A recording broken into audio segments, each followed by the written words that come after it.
Seat meal. அதாவது நம்ம வந்து ப்ராப்பரா டயட் பண்ணிட்டுருக்கோம் அப்படின்னு சொல்லுவோம். என்னைக்காவது ஒரு நாளைக்கு வந்து நம்ம வந்து டயட்ட வந்து கிராஷ் பண்ணிட்டு நமக்கு நெனச்சதெல்லாம் சாப்பிடுறோம். இப்ப ரீசென்ட்டா வந்து நம்ம கிட்ட ட்ரீட்மெண்ட் எடுத்துட்டு இருக்கிற ஒரு பேஷண்ட் வந்து பார்த்தீங்கன்னா, எல்லாமே அவங்க ரெகுலரா ஃபாலோ பண்ணிட்டு இருக்காங்க. ஆனா சுகர் வந்து ப்ராப்பரா கண்ட்ரோலா இல்ல அப்படின்ற ஒரு விஷயத்த வந்து நம்ம வந்து டீப்பா வந்து நம்ம பேசிட்டு இருக்கும்போது தான் தெரிய வந்துச்சு. அவங்க வந்து வாரத்துல 1 நாளோ, இல்ல மாசத்துல 2, 3 நாளோ வந்து இந்த மாரி சீட் மீல் பண்றாங்க அப்படின்ட்டு. அன்னைக்கு பார்த்தீங்கன்னா, அவங்க சுகர் ரொம்ப ஸ்பைக் ஆகுறதுனால அவங்க HbA1c வந்து ப்ராப்பரா வந்து மெயின்டெயின் ஆகல.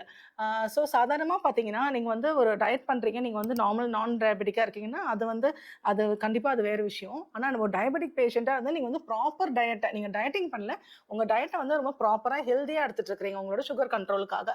ஸோ அப்படி இருக்க பட்சத்தில நீங்க வந்து ஒரு நாளைக்கு என்ன பண்றீங்கன்னா, நீங்க சாப்பிட வேண்டிய விஷயத்த விட ரொம்ப அதிகமா சாப்பிடும்போது, அது நீங்க கார்போஹைட்ரேட்ஸ் எடுத்துக்கலாம், இல்ல சுகரா எடுத்துக்கலாம். என்ன எடுத்துக்கிட்டாலுமே பார்த்தீங்கன்னா, உங்களோட பிளட்ல சுகர் லெவல் ஸ்பைக் வந்து ரொம்ப அதிகமா ஆயிட்டு தாறுமாறா ஆயிடுது. அப்படி பண்ணும்போது பார்த்தீங்கன்னா, உங்களுக்கு ஆவரேஜ் HbA1c வந்து அஃபெக்ட் ஆவதுக்கு நெறையவே சான்சஸ் இருக்கு.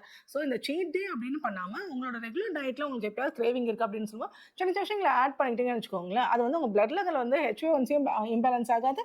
ஹெல்தியான ஒரு ஆப்ஷனாவும் இருக்கும். இந்த மாரி டயபெட்டிஸ் பத்தின இன்ஃபர்மேஷனுக்கு நம்மளோட சேனல ஃபாலோ பண்ணிக்கோங்க. Thank you.